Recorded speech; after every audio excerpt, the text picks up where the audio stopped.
A maioria das usinas trata o tratamento de caldo na fermentação como uma decisão resolvida há décadas. Qualquer cal serve, desde que corrija o pH. O que um estudo comparativo recente revelou é que a fonte de magnésio usada nesse tratamento pode significar a diferença entre uma fermentação que aguenta o estresse da safra e uma que perde rendimento exatamente quando a usina mais precisa de eficiência. Hoje, vamos conversar com Éder Paz, gerente técnico da Caltech, para entender mais sobre tudo isso. Para a gente começar, Éder, obrigado pela participação no Radar Strix e queria que você se apresentasse e falasse um pouco desse estudo, né? Como que isso tudo aconteceu. Muito obrigado, João. Muito obrigado à equipe da Fermentec pelo convite. Fico muito feliz em falar um pouco sobre esse trabalho que foi desenvolvido. Eu sou Éder Paz, gerente técnico da Caltech, responsável por toda a divisão sucroenergético, usinas, engenharia e processos. Bom, nós começamos com esse estudo, dado a uma necessidade em que o setor passava, dado ao mix açucareiro, né, esgotamento de fábrica, e a pergunta é, o que está indo para as fábricas de açúcar, né, via mel final? E aí nós buscamos a entender um pouco, né, sobre o que compunha o mosto na fermentação. E aí nós chegamos a nos perguntar, o magnésio nosso, como que ele está chegando nessa fermentação? Ele está biodisponível? E se ele está biodisponível, qual o ganho que nós temos? Então, foi aquilo que nos deu um insight para começar esse trabalho e colhemos grandes resultados, resultados aqueles que eu gostaria de compartilhar contigo. Maravilha, Éder. E legal, né? Porque de fato tem toda uma parceria ali que foi consolidada e conseguiram ter bons resultados. E aí, para a gente começar, né, esse nosso bate-papo aqui no Radar Strix, o magnésio ele é cofator de mais de 300 enzimas da levedura, ou seja, incluindo as enzimas glicolíticas e fermentativas que convertem açúcar em etanol. Mas a maioria dos gestores industriais nunca tratou isso como uma variável de decisão na escolha do cal, para tratamento de caldo. Por que essa lacuna existe? E o que a usina está deixando na mesa ao ignorar essa variável, Éder? Bom, João, o magnésio ele é essencial para a integridade da parede celular, né? Ele é responsável por isso. E também ele faz parte por mais de 300 ações na via glicolítica da levedura. Então, ele é mineral fundamental para esse processo. Como a maioria das usinas escolhe o cal somente pelo, ou tradicional, controle de pH, olhando para o custo por tonelada de cana, ela esquece da composição mineral desse produto tão importante que começa lá no tratamento de caldo. E aí também deixa de olhar a biodisponibilidade desse mineral, que é o magnésio. Então, fica fora da decisão. Os resultados é uma levedura que se mantém mais no processo, sobrevive a estresse, por exemplo, teores alcoólicos elevados, temperaturas, variações de processo. Então, esse magnésio ele é responsável para manter a vitalidade da levedura e aumento de eficiência. É algo que nós vamos mostrar mais à frente. Legal, Éder. E aí, indo para a nossa próxima pergunta, né? A Caltech conduziu um estudo comparativo entre clarizina e a cal calcítica tradicional, simulando condições extremas de processo, ou seja, temperatura 40 graus Celsius e 27 Brix, né?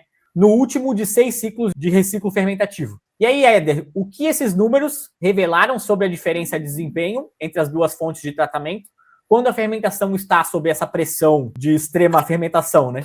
Ô, João, é muito interessante os resultados, tá? Nós não ficamos surpresos quanto à ação do magnésio, né? Porque a literatura já trazia isso, só que nós precisávamos provar, né, de forma científica o que estava acontecendo de fato. Quando a gente coloca as duas fontes de méis finais, uma proveniente de clarizina, que tenha o magnésio biodisponível, e outra proveniente de calcítica, a fonte via magnésio, por exemplo, ela alcançou 16% a mais de conversão de açúcares frente à fonte de calcítico, né? Também avançando um pouco, quando a gente olha para a velocidade de fermentação, João, ela chegou a 5,88 frente 5,13 gramas de calcítico de conversão de RT por litros hora.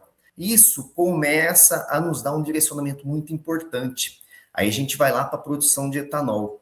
Aí a gente olha para a produção de etanol, como que ficou essas condições na produção de etanol? Aí a fonte de clarizina, ela converteu 12,68 frente a 12,31 gramas litros hora. Ou seja, nós temos aí uma velocidade maior, um maior consumo de RT e, consequentemente, um maior teor alcoólico. Isso se reflete no rendimento industrial. Olha que bacana, 89,29 para a clarizina contra 88,08 na fonte de calcítico. Quando a gente olha para o rendimento global industrial, que é o que de fato bota dinheiro dentro da usina, o rendimento real global via clarizina está com 87,74 frente a 86,08. Então, isso mostra que o teor alcoólico geral dessa dorna fermentativa, onde nós fizemos os ensaios, ele está com 8,3 frente a 7,17. Bom, a diferença entre as duas fontes, João, ela está no magnésio, tá? O magnésio tem que estar biodisponível, a levedura tem que absorver ele e fazer parte da via glicolítica dela. Na fonte de calcítico, ele tem uma pequena parcela, e essa pequena parcela, ela não está biodisponível. Entendi, Helder. Muito legal esse estudo e interessante todos esses números, né? Mostrando de fato não só o rendimento em si na fermentação, mas também esse rendimento global que a gente tem de ganho, né? E aí, Éder, o estudo ele mostrou, né, que o tratamento com clarizina resultou em um maior consumo de magnésio pela própria levedura, ou seja, quanto mais magnésio, mais a célula absorve. Isso sugere que não é só quantidade de magnésio que importa, mas a forma como ele está disponível para a célula.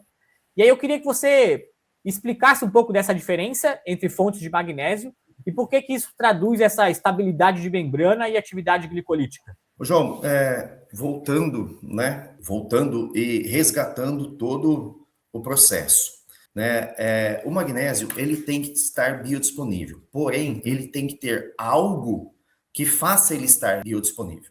Por exemplo, a Caltech ela detém uma tecnologia chamada SHC, Sistema Hydratec Clarizina, que é um reator responsável para ativar essa molécula de magnésio com que faça que ele chegue lá na fermentação biodisponível.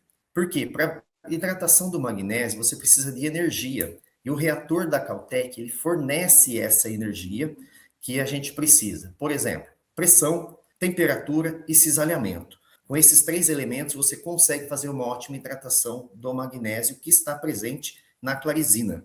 E também a tecnologia do produto da Caltech, a clarizina, ela foi desenvolvida para isso. E aí, quando você olha, estou mandando lá, via mel final, ele passou por todo o tratamento de caldo tradicional, pela fábrica de açúcar, e ele foi como mel para fermentação.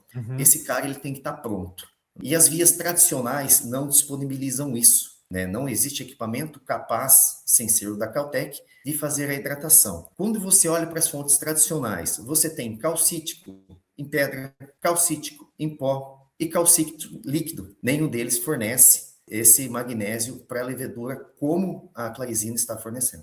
Muito legal, interessante todo esse bate-papo, porque mostra que não é, assim, não que não seja simples, né? Mas tem todo um processo por trás para conseguir disponibilizar isso para a levedura e ela conseguir utilizar de forma eficiente e, obviamente, tendo todos esses resultados que você já mostrou. E aí, aderindo para a nossa próxima pergunta, né? Hoje o material da Caltech, ele menciona que a suplementação de magnésio através da clarizina gera ganho financeiro sem custo adicional, classificado como um certo bônus, né, no processo. Aí minha pergunta, né? Como isso é possível? A usina está apenas substituindo o preparo de cal, que já usaria de qualquer forma, sem um capex incremental nisso tudo? Vamos lá, João. É assim, ó, nós da Caltech, nós não inserimos custo adicional na usina. Ela já tem, por sua decisão, realizar o controle de pH, sendo ele de fonte de calcítica ou fonte dolomítica. Qual que é a opção que a usina tem? A opção é trabalhar com a Caltech sem custo adicional, é claro. Para que tudo isso aconteça, João, nós fazemos um trabalho muito bem aprofundado na usina. Fazemos um estudo da planta industrial, entendemos quais as condições físicas da planta, aplicamos engenharia, e a partir daí nós dimensionamos o reator para a unidade industrial com o fornecimento da clarizina. Porém, sem adicional de CAPEX. Ele continua sendo um OPEX, né, um operacional, e aí a Caltech fornece toda essa tecnologia para a unidade industrial, trazendo esses benefícios. Por isso que nós chamamos que é um bônus, né? O grande foco nosso ainda é o tratamento de caldo, controle de pH, porém, esse residual do magnésio, ele te traz um bônus adicional, que, é claro, é um incremento na tua receita, né?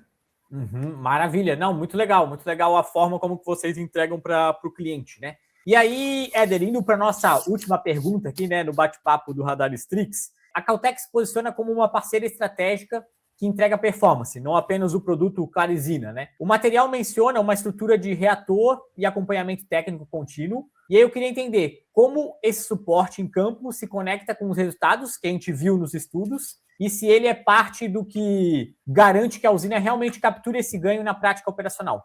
João, a Caltech, ela tem um pacote chamado serviços, né? Nós não nos comparamos a um fornecedor de cal comum, né? Que vai via suprimentos, né? Ou de alguma outra forma. Nós tratamos como um serviço desde do primeiro contato com o cliente, treinamento, desenvolvimento, acompanhamento, até a coleta de dados. Para quê? Para que a gente busque o máximo de performance. Para que tudo isso aconteça, é claro que nós temos uma equipe, né, que trata de usina para usina. São pessoas extremamente técnicas, focadas e que trabalharam em usina e sabem como que funciona a usina. E aí o nosso pacote de serviço está correlacionado a isso. Uma boa tecnologia, né, um bom produto e um ótimo serviço. É isso tudo que nós ofertamos para os nossos clientes. Muito legal, Éder. Bom, obrigado, tá, Éder, pela participação aqui no Radar Strix.